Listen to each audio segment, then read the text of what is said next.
पीले दांत वाली बहू। रंजना कभी ब्रश नहीं करती थी। उसे कितनी बार उसके माँ बाप ने डांटा, लेकिन उसका कोई असर उस पर होता ही नहीं था, जिस कारण से उसके दांत पीले पीले हो जाते हैं। शादी के बाद। अरे बहू, वैसे तो तुझ में कोई कमी नहीं है, पर तेरे दांत इतने पीले कैसे हैं बेटा? कैसे मतलब? कोई सर्जरी थोड़ी ना कराई है। तो क्या नाम, मैं ब्रश नहीं करती थी तो पीले हो गए। क्या करूं? आप कहें तो लाल करवा लूं या फिर काले? यार ये क्या है, क्यों माँ से लड़ रही हो? लड़ रही हूँ? अरे मैं लड़ रही हूँ या ये बोल रही है कि दांत पीले हैं, पीले। अरे तपस्या थोड़ी ना की है इन्हें पीले करने के लिए।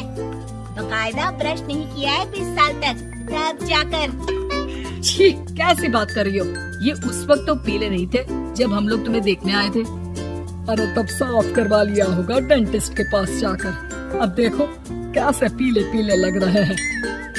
रंजना सास की तरफ गुस्से से देखती है। फिर शुरू हो गई पीले पीले पीले। अरे पीले तो तब भी थे जब मेरे हाथ का रसगुल्ला उड़ा उड़ा कर खा रही थी और बोल रही थी, लड़की नहीं गुणों का खजाना दे रहे भाई साहब। अब वो लोग करते भी तो क्या करते, पीले दांत वाली बहू पल्ले पड़ी थी तो झेलना तो था ही। एक दिन कीर्तन में रंजना गाना गा रही थी। अरे कमला बहन, माँ का द्वार है, यहाँ तो सब शुद्ध होकर आते हैं, फिर अपनी बहू को ब्रश भी नहीं करवाती तुम। दूर से पीले पीले दांत भक्ति में बाधा उत्पन्न कर रहे हैं। और कोई 2 साल के बच्चे थोड़ी ना लेकर आई हूँ मैं बहू बनाकर। अच्छी खासी लड़की है, अरे कैसे करवाऊं ब्रश? ये तो उसे खुद करना चाहिए ना। अब माँ बाप तो इसके जैसे तैसे निपटा दिए, ये नहीं सोचा कि सास कैसे संभालेगी।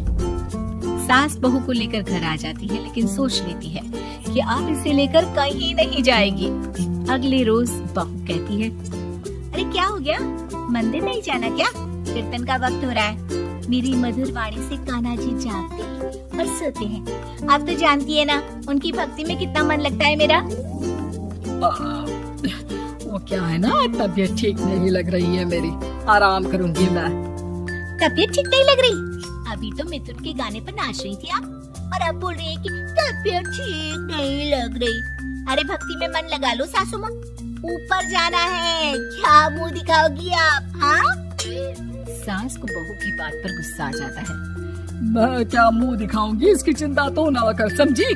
अपने मुंह की चिंता कर, जो ये पीले पीले दांत लेकर हर जगह पहुंच जाती है। पता है लोग कितना मजाक बनाते हैं। ना जी ना, मैं नहीं जाना कहीं तेरे साथ। तो ये बात है, कोई ना, मत जाओ, मैं अपने कमरे में ही बैठकर भक्ति कर लूंगी। ऊपर वाला दांत थोड़ी ना देखता है, मन देखता है, भावना देखता है। और अरे बस बस, तू सब कुछ दिखा, बस ये सफेद चमकदार दांत ना दिखाना किसी को, है? जा यहाँ से। बहू को सास की बात का कोई फर्क नहीं पड़ता, वो तो जैसी थी वैसी ही रह जाती है। सुबह नहाकर किचन में खाना बनाना, फिर खाना खाना, कीर्तन भजन करना और सो जाना। एक दिन, माँ जी मैं सहेली के घर जा रही हूँ, शाम को लेट आऊंगी। हाँ, तो जाना, मैंने कौन सा तेरी आरती करनी है घर पर बैठकर। रंजना सहेली के घर जाती है, जहाँ वो पार्टी में जाने की तैयारी कर रही होती है। अरे शिखा, कहाँ जाने की तैयारी कर रही है? मैं गलत वक्त पर आ गई क्या? अरे नहीं यार, उल्टा सही वक्त पर आई है। मैंने ये साड़ी और ज्वेलरी निकाली है यार, शाम को इनके ऑफिस की एक पार्टी में जाना है। बताना कैसा लग रहा है ये सब? नहीं यार, इस ड्रेस के साथ तो वो वाली ज्वेलरी अच्छी लगेगी। हाँ, सही बोल रही है, मैंने ध्यान ही नहीं दिया। वैसे तो हमेशा से मस्त फैशन सेंस रखती है। तो बड़ा जाती होगी ना पति के साथ पार्टी में। रंजना कुछ नहीं बोलती, बस सोचती है कि यार काश ये बात सही हो जाती, पर मैं क्यों नहीं जाती पार्टी में? क्या इन लोगों की कोई पार्टी होती नहीं होगी? रंजना घर आती है और रात में पति से सवाल करती है, एक बात बताइए, आप मुझे किसी पार्टी में क्यों नहीं ले जाते? क्या आपकी यहाँ ऑफिस में पार्टी नहीं होती? पति बेचारा क्या कहता कि दांत पीले हैं तुम्हारे इसलिए। अरे कोई पार्टी होती नहीं हम लोगों के ऑफिस में, तो कहाँ से लेकर जाऊं? और मार्केट, मॉल, कहीं वीकेंड घूमना, कहीं तो। अरे यार सारे हफ्ते में एक छुट्टी मिलती है, तो सोचता हूँ कि आराम ही कर लूं। क्यों? रंजना मन मार के रह जाती है।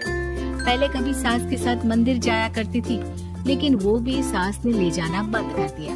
घर बैठी बैठी रंजना बोर हो जाती है। तभी उसे आइडिया आता है और वो मायके जाने का सोचती है। सासू माँ, 2 दिनों के लिए मम्मी के घर जा रही हूँ। अच्छा ठीक है, आराम से जा।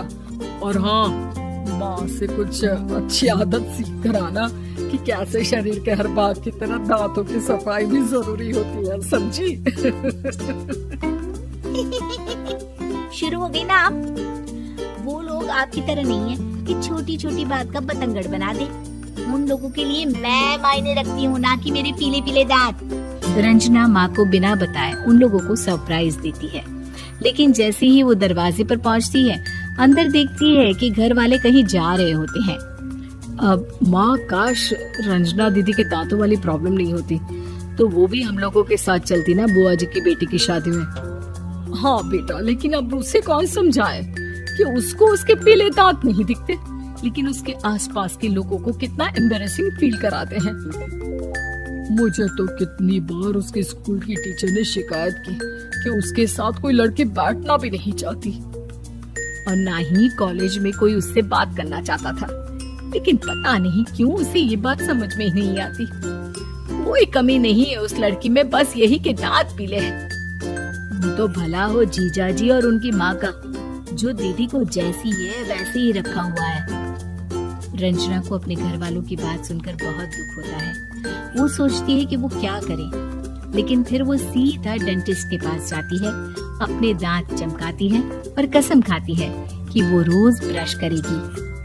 अरे क्या हो गया? तुम तो 2 दिनों के लिए गई थी ना, पर कोई ना, अच्छा है, चलो आ गई तो। रंजना सास के सामने आकर खड़ी हो जाती है और पूरी स्माइल करती है, उसके चमकदार दांतों को दिखाती हुई।